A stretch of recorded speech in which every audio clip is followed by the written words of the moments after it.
So, welcome to the yet another session on the subject computer networks. The topic of today's discussion is internetworking and internetworking devices.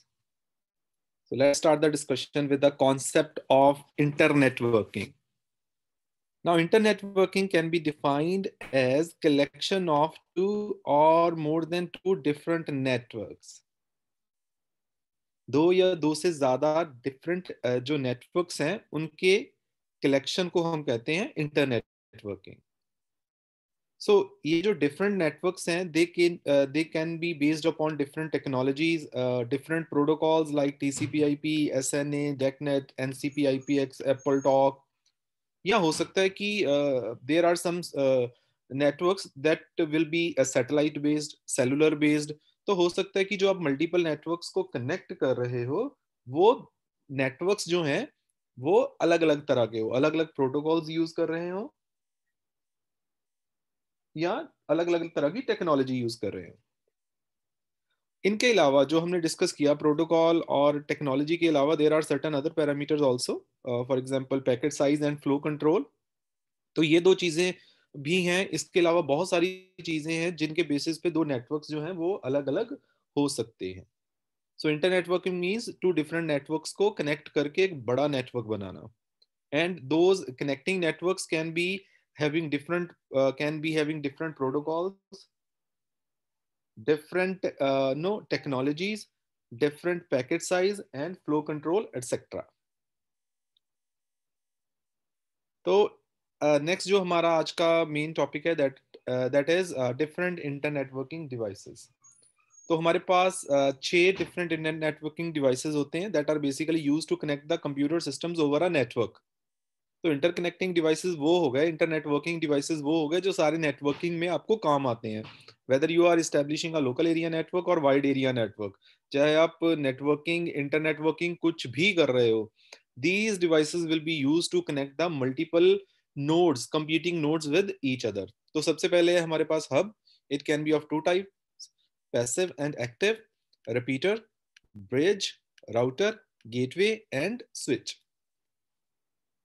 तो now इस diagram से you can see that कि हमने show कर रखा है कि कौन सा डिवाइस कौन सी लेयर पे काम करता है. जैसे repeater and hub, they works at the layer number 1 of the OSI model that is called physical layer.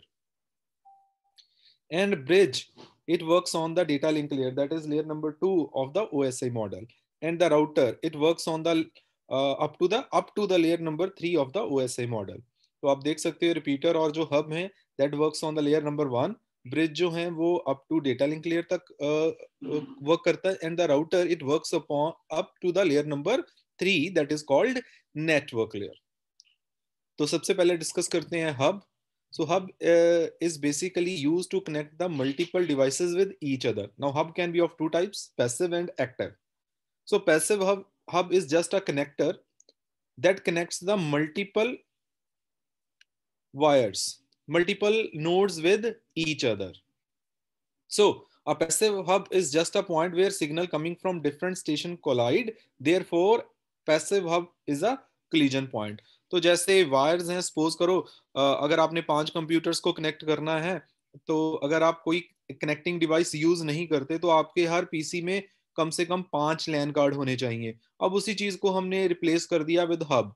Hub कुछ नहीं है, just it will allow you to connect the multiple computers with each other with the same collision domain. So the second type of hub is called active hub. Now active hub is basically a multi-port repeater.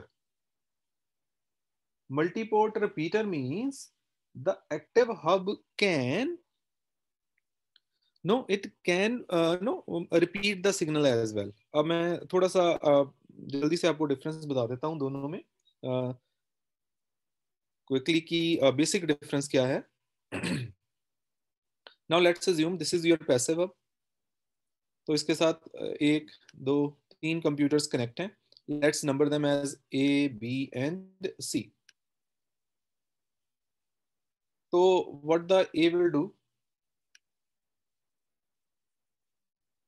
A will transmit the signal to the hub और hub उसको broadcast कर देगा to all other connecting lines. तो hub basically multiple जो devices हैं उनको आपस में कनेक्ट कर देगा, और एक भी अगर ए ने बी को भी मैसेज भेजा है, what it will do, it will broadcast the message, क्योंकि उसके पास कुछ ऐसा मैकेनिज्म नहीं है कि वो चीजों को डिफरेंशिएट कर सके। और अब होगा क्या, और दिक्कत क्या होगी, अब सपोज कीजिए the line of the bandwidth of this line A to hub is 10 Mbps.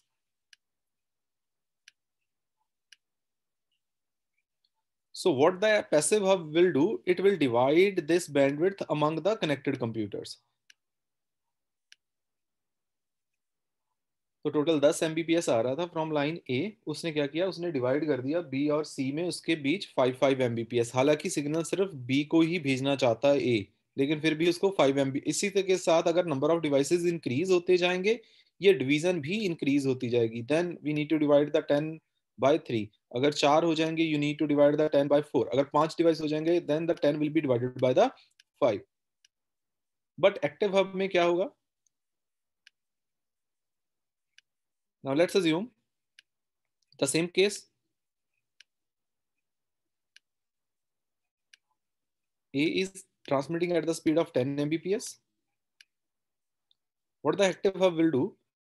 It will multiply this bandwidth to the number of connected devices. तो अब इसके क्योंकि A के ने ट्रांसमिट किया और कनेक्टेड डिवाइसेस, बाकी डेटा जाना कितनों को है, 2 को जाना है, तो what it will do, it will boost the signal by 10 into 2 और 20 Mbps हो जाएगा। Then 10 Mbps will be sent to each and every connected device. तो अगर इसी तरह से 3 डिवाइस हो जाएंगे, then it will multiply the incoming bandwidth into 3, और फिर भी सभी को 10 जाएगा। तो बैंडविड्थ डिवाइड नहीं होगी इन active hub. So this is the basic difference between passive hub and the active hub. The second device is a repeater. The repeater is also known as regenerator. The repeater also works at the layer number 1 of the OSI model, that is called the physical layer. Now the main responsibility of the repeater is to regenerate the signal. अब signal regeneration की जरूरत क्यों है? अब उसकी regeneration की जरूरत इसलिए है क्योंकि जैसे जैसे आपका जो सिग्नल है ट्रेवल करता है, it tends to get weaker. तो जैसे जैसे, now suppose this is the source point A, और तो जैसे जैसे सोर्स से सिग्नल ट्रेवल करना स्टार्ट करेगा, जैसे जैसे सिग्नल ट्रेवल करेगा वो वीक होता जाएगा, और अगर वो वीक होता जाएगा तो एक पॉइंट पे ऐसा जाएगा कि वो इतना वीक हो जाएगा, और it will be almost no, it will almost destroyed. तो उस पॉइंट पे हमें कुछ ऐसा डिवाइस चाहिए कि अगर सिग्नल वीक हो जाए उसको हम वापस से रीजनरेट कर सकें। So this is the main responsibility of the repeater, it basically regenerates the signal. तो now you can know this concept can be made clear from these two diagrams. Now suppose करो कि अब जैसे this is the total length of the cable communication link, और यहाँ से signal start हुआ, जैसे जैसे ये ट्रेवल करेगा ये वीक होता जाएगा, और इससे पहले कि वो बहुत ज्यादा वीक हो, we will use the repeater. What the repeater will do, it will regenerate the signal, it will not boost the signal, it will not amplify the signal. Amplify नहीं करेगा, रीजनरेट करेगा। एम्पलीफाई करना काम होता है amplifier का, repeater is not amplifier, it will regenerate the signal, it will not amplify the signal. The third device is bridge. Now bridge can be used to divide a larger network into smaller segments, and it can also be used to combine the smaller segments. तो अगर दो different lens को आपने connect करना है, या एक ही लैन के दो डिफरेंट स्मॉल सेगमेंट्स करने हैं for the better management, then the solution lies in the bridge. Now bridge is because bridge works at the layer number 2 of the OSI model, that is data link layer. तो क्योंकि ये layer 2 पे काम करता है, तो the bridge is very much no understands the concept of the physical or the MAC address. तो इसीलिए जो bridge है वो जब फॉरवर्डिंग करेगा, वो क्या करेगा, वो MAC एड्रेस के बेस पे फॉरवर्डिंग करेगा। और unlike the repeater the bridge also performs the filtering. Filtering means किसको डेटा भेजना है किसको नहीं भेजना. Bridge is clear with this concept क्योंकि इट अंडरस्टैंड्स द फिजिकल और the MAC address. So let's understand this the working of the bridge from a very simple example. तो अब ये देखिए these are the different segments of the LAN. ये segment एक हो गया. So let's assume this is the segment 2, segment 3 and segment 4. तो अगर आप वैसे ध्यान से देखो तो this is port that is used to connect the two segments with the bridge. And this segment is used to connect these two computers, E and F. So there are two LAN segments originally. तो ये दो LAN segments हैं originally. तो अब हमने क्या किया, bridge क्या करेगा ना, हम सपोज कि ए ने डी के लिए कोई मैसेज भेजा. ना ए ने डी के लिए कोई मैसेज भेजा तो obviously it will travel through this line because both the machines are the same line और वो ब्रिज के पास भी जाएगा. Now because bridge knows about the MAC addresses is it will not forward this frame to the segment number 2 क्योंकि उसको पता है कि जो सेगमेंट ये जो फ्रेम है that is designated to the segment number 1 only. तो वो फिल्टर आउट कर देगा. फिल्टर आउट करने के बाद सेगमेंट 2 को वो उस फ्रेम को ट्रांसमिट नहीं करेगा. Now let's assume that A wants to send the data to the machine E. तो अब ए के बाद ब्रिज के पास जब जाएगा, now bridge knows that the E lies in the segment 2, then the bridge will forward that frame to the machine number E on the segment 2. तो it means अब जब भी ब्रिज की बात करते हो, bridge works at the layer number 2 of the OSI model. So it understands the physical और MAC address और जब भी ये फॉरवर्डिंग करेगा it will forward the frame based upon the MAC address. ना ब्रिजेस का यूज देख लेते हैं. तो mainly main uses of bridge are expand the distance of a segment, provide for an increased number of computers on the network, reduce traffic bottleneckness resulting from excessive number of attached computers. क्योंकि आप segments में divide कर सकते हो जिससे traffic बॉटलनेकनेस कम हो जाएगी. आपका जो आप ज्यादा से ज्यादा कंप्यूटर्स कनेक्ट कर सकते हो by no dividing them in the different segments. और आप एक बड़े नेटवर्क को डिफरेंट सेगमेंट्स में डिवाइड कर सकते हो और दो छोटे छोटे सेगमेंट्स को आपस में कनेक्ट कर सकते हो. Now the bridge can be of two types, transparent and source routing. तो जैसे नाम से क्लियर है, the transparent bridge, the IEEE standard of transparent bridge is IEEE 802.1d. जैसे अब नाम से ही पता चल रहा है, transparent bridge, the connected computers are not aware of the presence of the bridge. क्योंकि ये ब्रिज ट्रांसपेरेंट है तो जितने भी कंप्यूटर्स कनेक्टेड होंगे नेटवर्क के साथ उनको पता नहीं होगा कि ब्रिज भी एग्जिस्ट करता है. Now this type bridge is a plug and play device. कोई इसके लिए एक्स्ट्रा कॉन्फ़िगरेशंस नहीं करनी पड़ती. तो इसको आपने जस्ट कनेक्ट किया and it will start working. Now, the transparent bridge creates and maintains a forwarding table of all the destination stations. अब ये जो, क्योंकि ये प्लग एंड प्ले है, आपने कोई कॉन्फ़िगरेशन तो करी नहीं.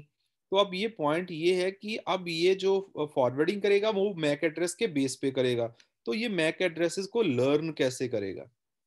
तो ट्रांसपेरेंट ब्रिज का जो सबसे नो इम्पॉर्टेंट जो उसकी फंक्शनैलिटी है वो क्या है कि वो लर्न कर लेता है. क्या लर्न कर लेता है, the MAC addresses of the machines. और उन मैक एड्रेसेस से फिर एक फॉरवर्डिंग टेबल क्रिएट कर लेता है और जब भी उसने कोई फ्रेम फॉरवर्ड करना होता है वो अपने फॉरवर्डिंग टेबल के अकॉर्डिंग करता है. लेकिन ये जो लर्निंग करेगा ट्रांसपेरेंट ब्रिज वो अपने आप करेगा. So now the point is how the bridge will learn. तो ब्रिज का जो सबसे इम्पोर्टेंट काम है वो है कि how it will learn the MAC addresses of the machine.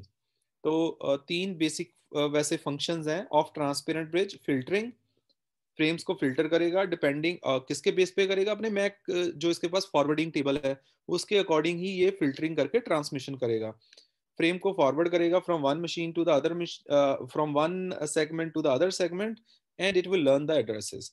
अब फिल्टरिंग इज जो है और फॉरवर्डिंग ऑफ फ्रेम है वो तो उसके लिए तो उसके पास टेबल है। तो इट मीन्स अगर उसने फॉरवर्डिंग टेबल क्रिएट कर लिया, फिल्टरिंग और फॉरवर्डिंग इतनी मुश्किल चीज नहीं है क्योंकि उसके वो तो उसके बेस पे ही होगी। The point is how it will create the forwarding table. तो अब ये देखते हैं कि ट्रांसपेरेंट ब्रिज जो है वो फॉरवर्डिंग टेबल क्रिएट कैसे करता है। तो now let's consider this example. तो एग्जांपल में क्या हुआ, टाइम t1 पे सबसे पहले the machine A wants to transmit the data to machine E। Clear? तो ए जो है ई को ट्रांसमिट करना चाहती है। तो जैसे ही ए ने डेटा ट्रांसमिट किया तो वो पहुंचा ब्रिज के पास। तो जैसे ही ब्रिज के पास पहुंचा, ब्रिज को ये तो पता नहीं ई कहाँ पे है क्योंकि इनिशियली मैक टेबल उसका फॉरवर्डिंग टेबल क्या होगा, एम्प्टी। तो ए ने ई को फ्रेम भेजा क्योंकि ब्रिज के पास फॉरवर्डिंग टेबल में कोई एंट्री है ही नहीं, उसको पता ही नहीं है ये भेजना किस सेगमेंट पे है, इसको सेगमेंट नंबर 3 पे भेजना है कि 2 पे भेजना है। तो what the bridge will do, it will broadcast, flooding कर देगा वो।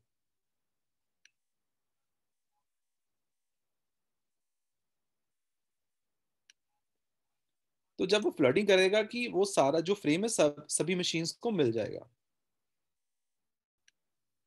तो ultimately it will be delivered to the E also. But इस फ्लडिंग के बाद ब्रिज ने एक चीज लर्न कर ली, उसको पता है जो फ्रेम आया था वो मशीन नंबर ए से आया था और कौन से पोर्ट पे आया था, वन पे। तो इट मींस इन फ्यूचर अगर कभी ए के लिए कुछ डेटा आता है तो उसको किस पोर्ट पे फॉरवर्ड करना है, वन पे। तो अब मान लीजिए टाइम t2 पे ई ने कहा कि it wants to transmit the frame. तो मैं सभी को मार्क कर देता हूं t1 ताकि कोई कंफ्यूजन ना हो, क्योंकि ये कम्युनिकेशन हमारी t1 पे हुई है। तो अब टाइम t2 पे ई ने कहा कि it wants to transmit the frame to the A. तो अब वो पहुंचा ब्रिज के पास। अब ब्रिज अपना फॉरवर्डिंग टेबल देखेगा क्योंकि उसके पास ए की एंट्री है। तो वो अब फ्लडिंग नहीं करेगा, वो ई का जो मैसेज है फ्रेम है ए के लिए वो ए पोर्ट नंबर 1 पे उसको फॉरवर्ड कर देगा। तो देखिए टाइम t2 पे फ्लडिंग नहीं हुई क्योंकि ब्रिज ने ए का जो एड्रेस था वो लर्न कर लिया था। और दूसरे टाइम पे ही टाइम t2 पे क्योंकि फ्रेम आया था ई से, तो उसने ई का भी लर्न कर लिया एंड उसने देख लिया कि अगर नेक्स्ट टाइम फ्यूचर में ई के लिए कोई फ्रेम आता है तो I need to forward it on the port number 3।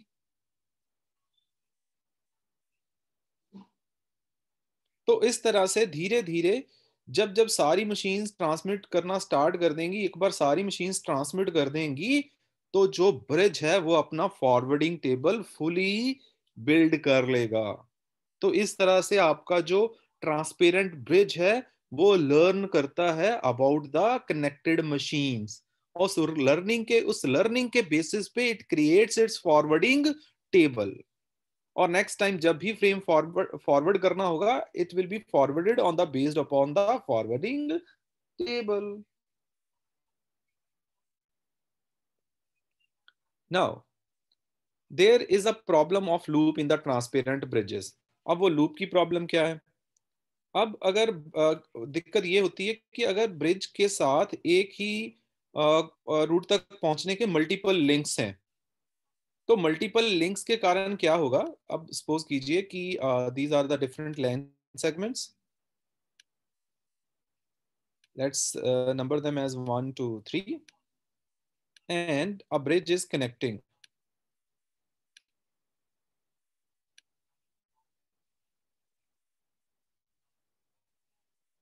ठीक है जी। तो जब रिडंडेंट लिंक्स होते हैं मींस आपको एक ही रूट पे जाने के मल्टीपल रास्ते होते हैं। तो सपोज करो कि यहाँ पे एक ब्रिज और है, let's assume that B1 B2।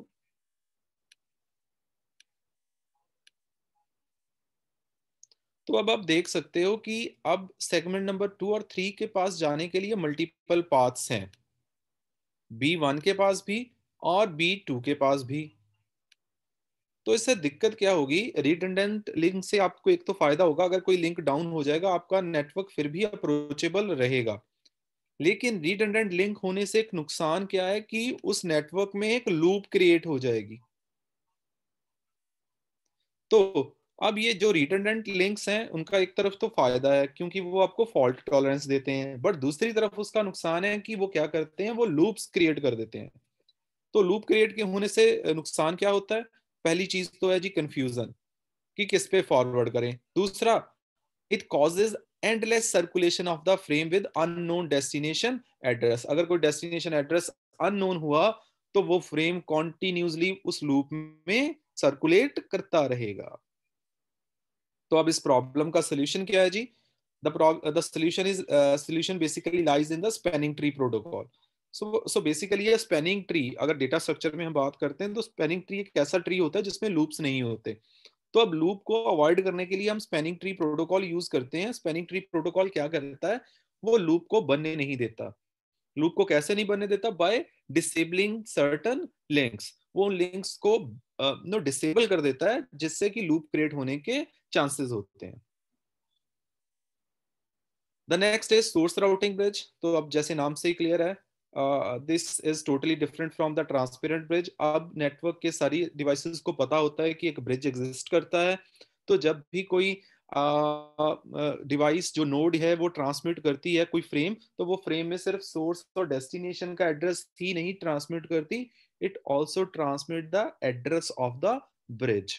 तो each and every computer is aware of the existence of the bridge. और जब भी एक सेगमेंट, जब भी कोई कंप्यूटर या नोड ट्रांसमिट करेगी डेटा, वो सोर्स और डेस्टिनेशन एड्रेस के साथ अपने ब्रिज का एड्रेस भी ट्रांसमिट करेगी, क्योंकि उसको पता है कि जी ब्रिज एग्जिस्ट करता है, that is connecting the multiple lens. तो मुझे अपना फ्रेम जो है वो ब्रिज को भी भेजना पड़ेगा ताकि वो चेक कर सके कि कहीं जिसको मैं डेटा भेज रहा हूँ वो सेम सेगमेंट में है कि डिफरेंट सेगमेंट में है।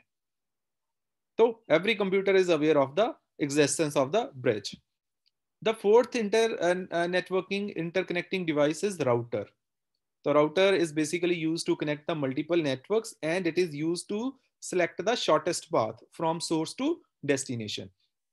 अब जिन नेटवर्क्स को ये कनेक्ट करता है वो डिफरेंट टाइप्स के हो सकते हैं, उनकी टोपोलॉजी अलग अलग हो सकती है। As you can observe in the diagram, this is LAN 1, this is LAN 2, LAN 3, 4, and 5. And all the LANs are using different types of technology, and the router is used to connect the multiple networks. And a single router can be connected to the multiple networks. तो multiple networks को connect करेगा और and it will also provide the shortest path through the different networks. Now the router फिर से वही intelligent device है वो, लेकिन वो जो फॉरवर्डिंग करता है वो मैक एड्रेस के बेस पे नहीं करता, because the router works at the layer number 3 of the OSI model. तो ये जो फॉरवर्डिंग करता है वो logical addressing means IP address के बेस पे करता है। तो the fifth device is gateway. So the gateway basically operates on all the 7 layers of the OSI model. Now gateway also act as a protocol converter, means gateway जो है वो सारी 7 की 7 layers पे काम करता है। वो प्रोटोकॉल्स को कन्वर्ट कर सकता है एक प्रोटोकॉल से दूसरे प्रोटोकॉल में, और वो डिफरेंट जो अब मींस प्रोटोकॉल कन्वर्ट करने का मीनिंग क्या हुआ, इट मींस वो दो ऐसे नेटवर्क्स को कनेक्ट कर सकता है जो अलग अलग प्रोटोकॉल्स यूज कर रहे हैं। तो आपका जो गेटवे है it can also perform the functionalities of the bridges और राउटर्स की भी सारी फंक्शनैलिटी ये परफॉर्म कर सकता है। तो आप देख सकते हो यहाँ पे एग्जांपल है ब्रिज की। We have two networks, one is using Apple talk and the second is using TCP IP. The gateway is able to connect these two networks with each other जो कि यूज कर रहे हैं different protocols को, इसीलिए gateway को हम protocol converter भी बोल देते हैं। तो बहुत ही पावरफुल डिवाइस है, डिफरेंट नेटवर्क्स को, डिफरेंट प्रोटोकॉल्स को, डिफरेंट टेक्नोलॉजीज को आपस में वो कनेक्ट कर देता है by translating the data from one network to the other network, and it works on all the 7 layers of the OSI model. The sixth is network switch. Switches are basically used to connect the multiple computers on the local area network, as you can observe in the diagram. So this is your switch, and it is connecting the multiple nodes in the same network, but क्योंकि ये इस network को connect कर रहा है on the one side of the router, लेकिन layer 3 switch भी होते हैं जो मल्टीपल नेटवर्क्स को भी कनेक्ट कर देते हैं, बट वो जो स्विच होते हैं दे does not they do not contains the serial ports. तो उनकी कुछ फंक्शनैलिटी लिमिटेड होती है, वो फुली राउटर के जैसे काम नहीं कर सकते। बट जो नॉर्मल आप स्विच यूज करते हैं, they all are layer 2 switch, they which are used to connect the multiple computers on the local area network.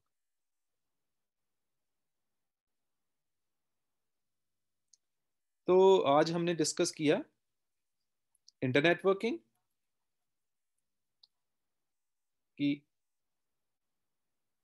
What is internetworking, और उसके बाद हमने डिस्कस किया various internetworking device and their working. तो I hope आपको आज का सारा कॉन्सेप्ट क्लियर हुआ। Thank you very much for joining. Have a very nice day. See you in the next session.